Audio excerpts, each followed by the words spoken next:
Today, we're going to take some of these OEM BMW floating center caps for my Style 95s, and we're going to modify them with some logos.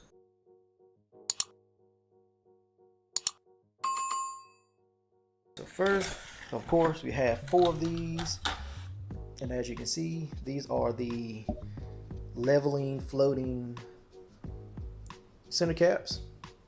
So we want to make sure that we put the logo on in the correct orientation so that it actually floats right side up.